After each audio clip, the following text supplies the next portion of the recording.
thing about every Sunday is going to church.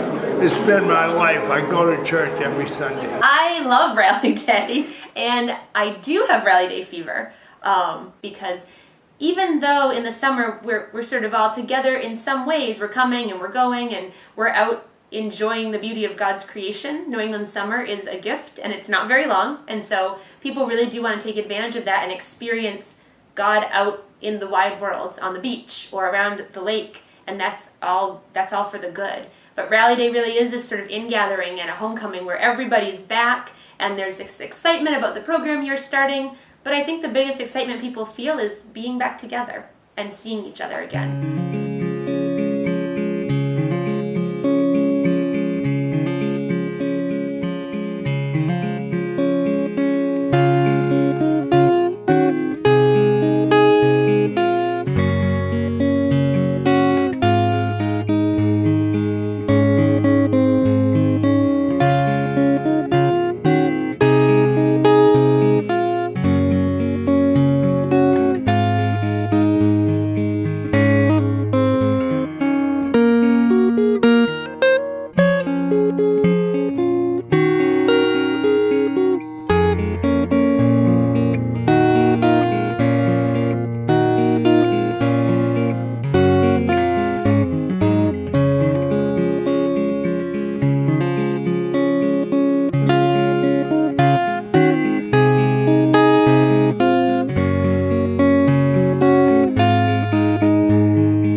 I think this is a really exciting time in the life of our church.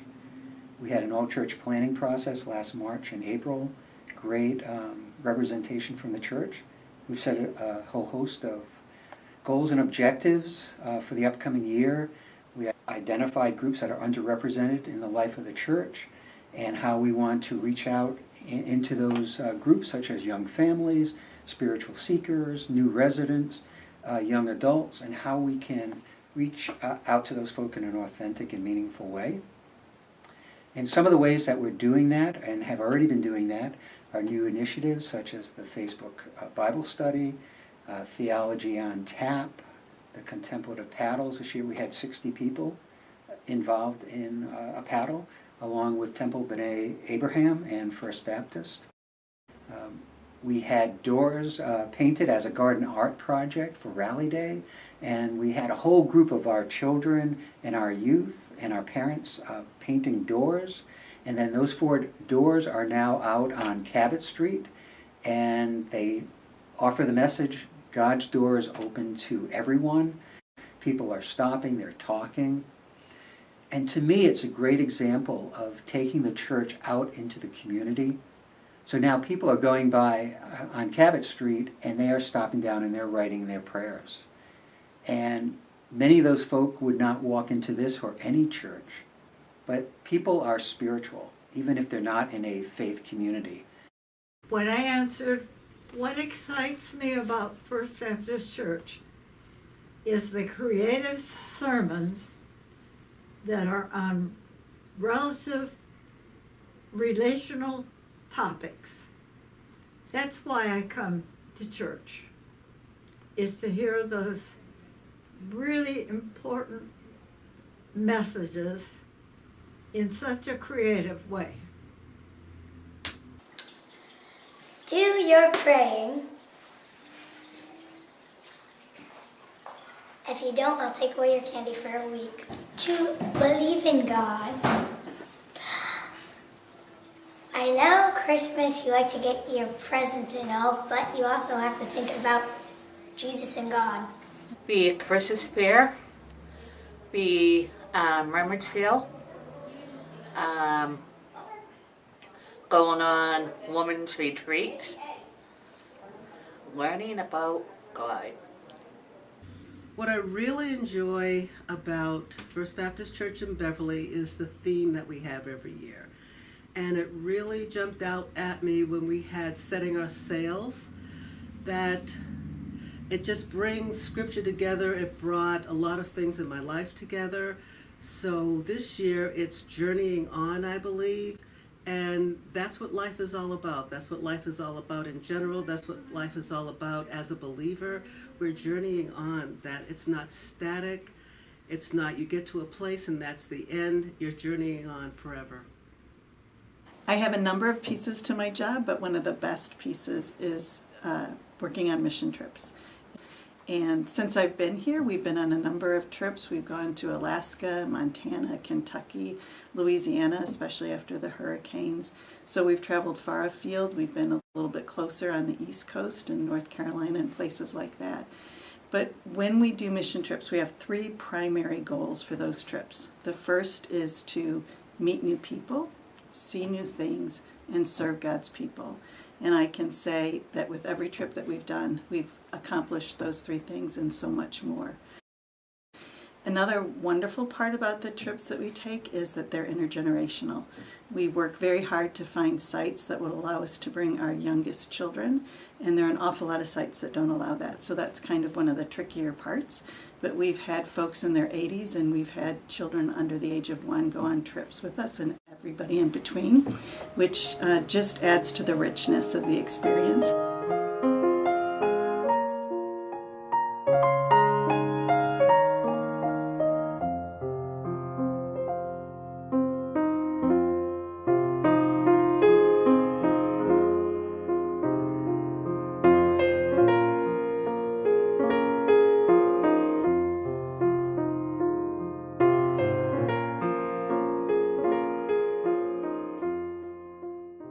One of my favorite pictures from a mission trip is one in which Heidi Keating is standing behind Matthew, my son, and Thomas Vossler, and she has her hands up on their backs. They're on ladders, and so they're in middle school. And so it's just a wonderful way to show how the adults are supporting the younger members of the trip and helping them learn, and everyone working together.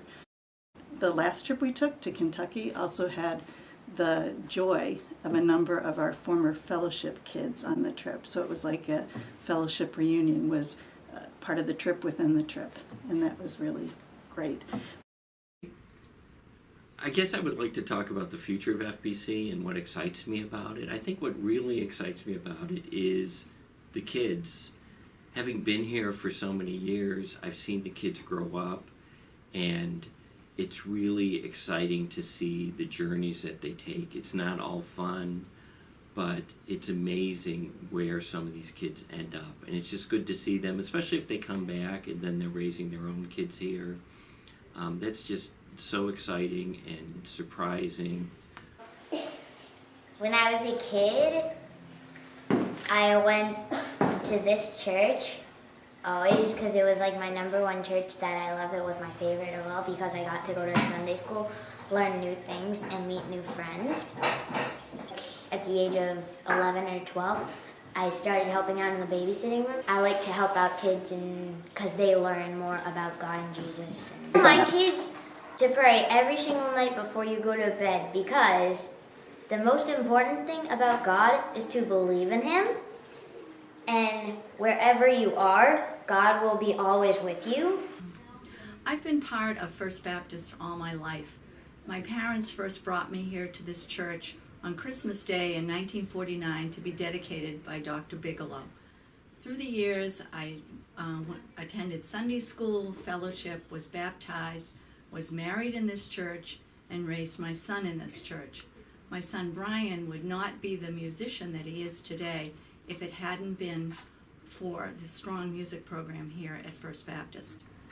The most powerful memory I have is that after the fire, we were worshiping next door at First Parish Church, and on this particular Sunday, after the service, the congregation was asked to come back to the site of our church. All that was remaining was the foundation and the steeple. Robert Littlefield was there with a brass quintet, and the congregation went on the foundation, singing the hymn, Renew Thy Church, Her Ministers Restore. The church has had a profound impact upon my life in joyous times, in sadness, and in times of difficulty. I know my life would have been far different if I had not been part of First Baptist Beverly. This is Ruby's nest. Ruby lives at Essex Park, and the church van brings her to church most Sundays.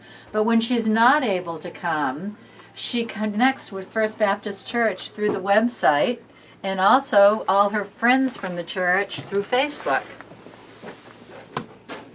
My favorite church memory is when I had the privilege of sponsoring Don Fonda into church membership. Don had done a lot for my husband and me when Don was interim, and I grew to love him. So when he asked me to sponsor him, I was happy, and it made the church grow. One of the things I most remember that is amusing about what goes on here at the church relates to a mission trip that we took out to Montana. And for most of the people in the van, this was their first time out west, and they had no idea about real animals or fake ones. And there's a fake one called a jackalope. And one of our people in the van caused it to stop, appearing to have run over some animal, and snuck out, and before people in the van could see it, inserted a stuffed jackalope purchased at a local shop, put it under the wheel, and all the people came out and were horrified that we'd killed this rare species of western animal. And that trip was one of the best we ever took. The people on it were great.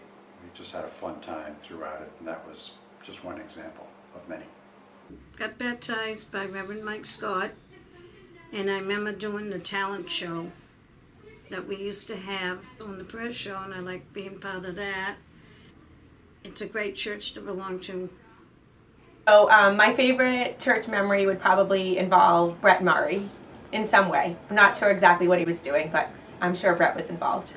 I think that's one of my favorite parts of the church, is the lifelong connections that I'll always have with the people that I spend time with here at First Baptist. I guess I'd like to say that I'm really looking forward to the fellowship year and all of those programs, because they're always fun. The fellowship program here has a long established history that predates me, and I was just lucky to inherit a very strong, well-developed fellowship that has a long history of welcoming in the community. So it's this great sort of real mix of community of kids who have grown up here, kids who are from different churches or different faith traditions, and kids with no faith tradition necessarily. And you bring them all together, and you add in these wonderful adult volunteer advisors who just are giving their time week after week because they want to spend time with kids. And you get this really wonderful, magical kind of mix. And a lot of the advisors now were youth who grew up in the program, me included. and that's also just kind of neat to think about, that young people who had the benefit of that program and other adult advisors interacting with them want to be there to give other young people the same experience they had. The other thing about fellowship that I really enjoy are the traditions. It definitely is a group that has morphed and changed over the years, and yet if you look at pictures that people have taken of fellowship activities from the 70s or 80s or 90s or 2000s, and I've had the opportunity to see some of that because we're planning for a fellowship reunion next summer. People have started posting pictures, and in that you kind of see that the more things change, the more they also stay the same. So throughout middle school and high school, Sunday nights were fellowship nights. You could always find me down at FBC. I pretty much, grew up down there. And there were definitely some favorite programs. We had really fun doing scavenger hunts. I remember lots of good video footage, but the best of all, the best trip definitely was the Allagash. And if you can imagine spending 2 weeks out in the Maine wilderness with pretty much just other youth and advisors and the woods to entertain you, well, yeah, it makes for a great time. I actually got to go on the Allagash trip 4 times as a youth, and then another 4 times as an adult, one of the co-leaders. So it's definitely one of my favorite things about the Youth Fellowship. This past summer, unfortunately, we didn't have enough youth to run our full-fledged Allagash trip, but we were able to participate in a similarly styled adventure trip, still in the remote Maine wilderness. So we did 5 days of whitewater rafting and hiking.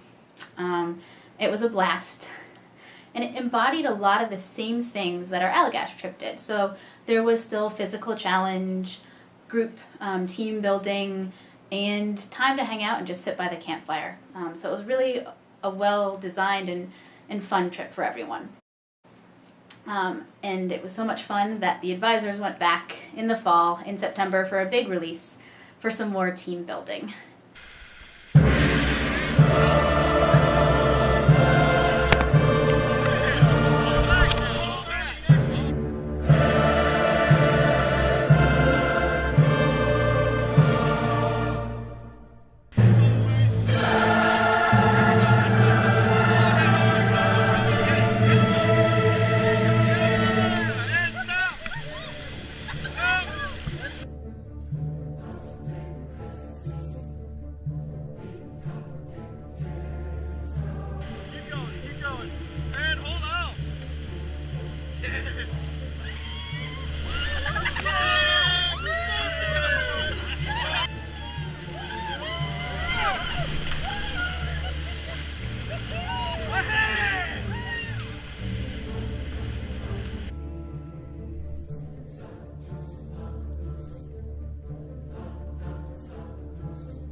Be safe to say that we've found a new tradition to go along with all of our old ones. See